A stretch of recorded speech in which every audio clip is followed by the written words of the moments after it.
बहुत समय पहले की बात है।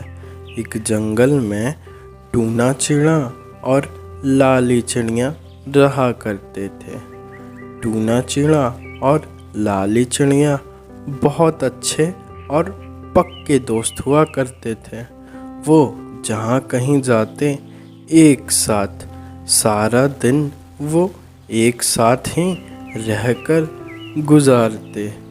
दोनों एक दूसरे के सुख दुख में भी एक साथ ही रहते। वहीं उसी जंगल में एक कालू कौआ भी रहा करता था। कालू कौआ मन ही मन लाली चिड़िया को बहुत पसंद करता था, लेकिन टूना चिड़िया का लाली चिड़िया के साथ रहना कालू कौआ को ज़रा भी पसंद नहीं था। वो मन ही मन टूना चिड़िया से बहुत जलता था। अरे इस टूना को तो देखो, कैसे दिन भर लाली चिड़िया के साथ लगा रहता है। मेरा बस चले तो मैं इस टूना चिड़िया को जंगल से बाहर फेंकवा दूं। इस टूना चिड़िया के चलते मैं अपना मन का बात कभी लाली चिड़िया से नहीं कर पाऊंगा, और यदि कभी मैंने हिम्मत करके लाली चिड़िया से अपने मन की बात कह भी दी, तब भी क्या भरोसा है इस टूना का। ये लाली चिड़िया को कुछ गलत सही बोल के लाली चिड़िया को मेरे विरुद्ध कर देगा, जिससे कि लाली चिड़िया कभी मेरे मन की बात स्वीकार नहीं करेगी। नहीं, इससे तो बेहतर यही होगा कि मैं टूना चिड़िया और लाली चिड़िया दोनों के अलग होने का इंतज़ार करूं। उसके बाद मैं अपना मन का बात लाली चिड़िया से करूंगा। ऐसे ही देखते देखते बहुत दिन गुजर जाते हैं, लेकिन टूना चिड़िया और लाली चिड़िया की दोस्ती मानो दिन प्रतिदिन और बढ़ती जा रही थी। ये सब देखकर अब कालू कौआ को और अधिक जलन हो रही थी। तभी कालू कौआ को एक जोरदार आइडिया आता है और वो तुरंत दूसरे जंगल पे जाने लगता है। तभी वो अपने मित्र राजू डॉन के पास चला जाता है और उससे कहने लगता है, अरे राजू भाई, मुझे तुमसे एक मदद चाहिए थी। क्या तुम मेरी मदद करोगे? अरे कालू कौवा, ये भी भला कोई कहने की बात है। तुम मेरे बहुत अच्छे दोस्त हो। तुम्हारे लिए तो मेरी जान भी हाजिर है। नहीं राजू भाई, मेरा तो बस एक छोटा सा काम है। अरे राजू भाई, मेले जंगल में टूना चिड़िया और लाली चिड़िया रहते हैं। मैं लाली चिड़िया को मन ही मन बहुत पसंद करता हूँ, लेकिन टूना चिड़िया और लाली चिड़िया की बहुत गहरी दोस्ती है, जिसके कारण मैं लाली चिड़िया के करीब नहीं जा पाता, उससे अपनी मन की बात नहीं कर पाता। तुम ऐसा करो, टूना चिड़िया को धमका दो कि वो लाली चिड़िया से अब मिले ना, उससे अपनी दोस्ती ख़त्म कर दे, जिससे मैं धीरे धीरे करके लाली चिड़िया से अपनी मन की बात कर पाऊँगा और उसके साथ एक गहरी दोस्ती भी कर पाऊँगा। तभी राजू डॉन कहता है, अरे कालू भाई, बस इतनी सी बात। मैं यूं गया और यूं तुम्हारा काम निपटा दिया। तभी अगले दिन राजू डॉन टूना चिड़िया के घर पहुंचता है उसे धमकाने। अरे टूना चिड़िया, तुम्हारी उस लाली चिड़िया से बहुत अच्छी दोस्ती है ना। ऐसा करो, आज से वो मित्रता खत्म कर दो, अन्यथा मैं तुम्हें मित्रता करने लायक नहीं छोड़ूंगा। तभी टूना चिड़िया कहता है, अरे तुम कौन हो भाई, और ऐसे मेरे दोस्त के बारे में क्यों कह रहे हो? मेरे दोस्ती से भला तुम्हें क्या तकलीफ है? वो सब मुझे तुम्हें बताने की आवश्यकता नहीं है। जैसा बोला हूँ वैसा हो जाना चाहिए।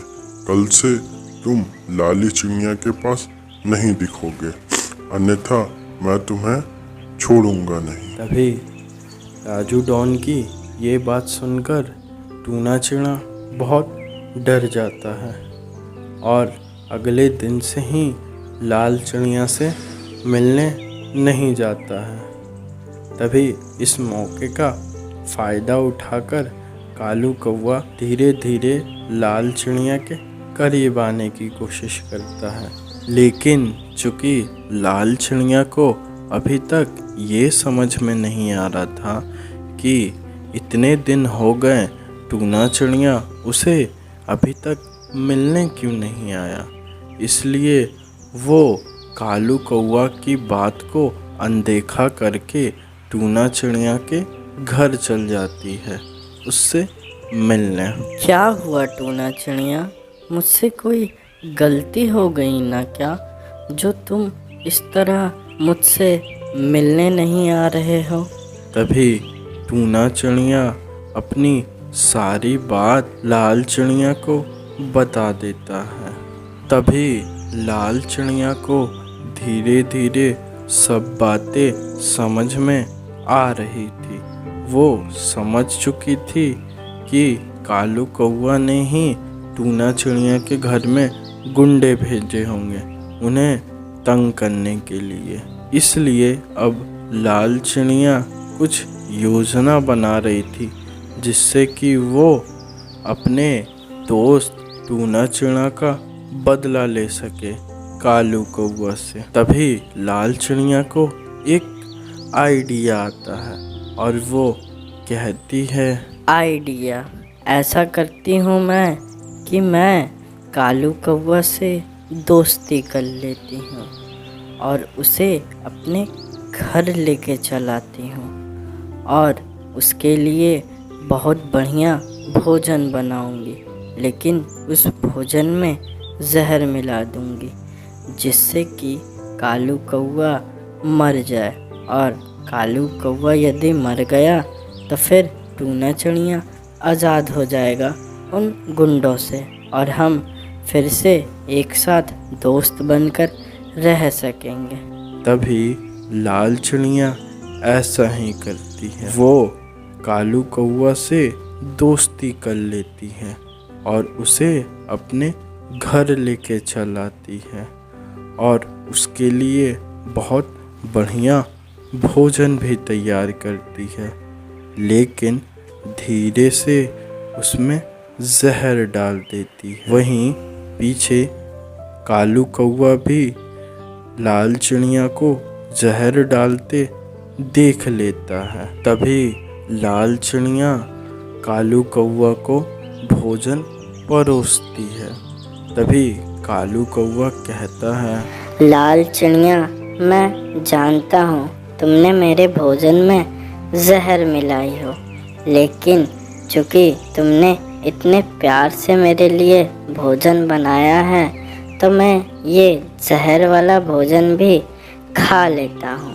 तभी कालू कौवा उस जहर वाले खाने को खाने लगता है। खाना खाने के थोड़े देर बाद ही कालू कौवा ज़मीन पे गिर जाता है। उसकी अंतिम सांसें चल रही होती हैं और कालू कौवा लाल चिड़िया से कहता है, लाल चिड़िया, मैं जानता हूँ तुमने अपने दोस्त टूना चिड़िया के बदले के लिए मेरे खाने में जहर मिलाया, लेकिन मैं तुमसे एक बात बहुत समय पहले से कहना चाहता था कि मैं तुम्हें बहुत पसंद करता हूँ, लेकिन मैं तुम्हें जब भी टूना चिड़िया के साथ देखता था तो मुझे डर रहता था कि यदि मैं तुमसे अपनी मन की बात कहूँगा तो तुम मुझे टूना चिड़िया के रहते कभी कबूल नहीं करोगी। इसलिए मैंने टूना चिड़िया के घर में गुंडे भेजा। मैं तो बस तुमसे प्यार करता था, इसलिए मैंने ऐसा सब किया। तभी बेचारी लाल चिड़िया कहने लगती है, कालू कौआ, तुम्हें कहना तो चाहिए था मुझसे एक बार। तुमने ऐसा कैसे सोच लिया कि मैं तुम्हें इनकार कर देती? और अगर तुम्हें पता था कि मैंने खाने में जहर मिलाया तो तुमने ये खाना क्यों खाया? तुम बहुत अच्छे हो, लेकिन मैं टूना चिड़ा के बदले के आग में कुछ सही गलत का पता नहीं कर पाई और मैंने ये सब कर दिया। तभी कालू कौआ कहता है, कोई बात नहीं लाली चिड़िया, तुमने अपनी मित्रता निभाई है और मुझे गर्व है कि तुम अपने मित्र के लिए दुश्मन की जान भी ले सकती हो। आज मैं समझ गया लाल चिड़िया कि मैं ही गलत था। तुम्हारी और टूना चिड़िया की दोस्ती हमेशा अमर रहे। ऐसे ही धीरे धीरे कालू कौआ दम तोड़ देता है। तो बच्चों, इस कहानी से हमें यह सीख मिलती है कि किसी को चाहना गलत नहीं है, लेकिन उसको पाने के लिए सही गलत का परख नहीं करना, ये बहुत बड़ी मूर्खता है।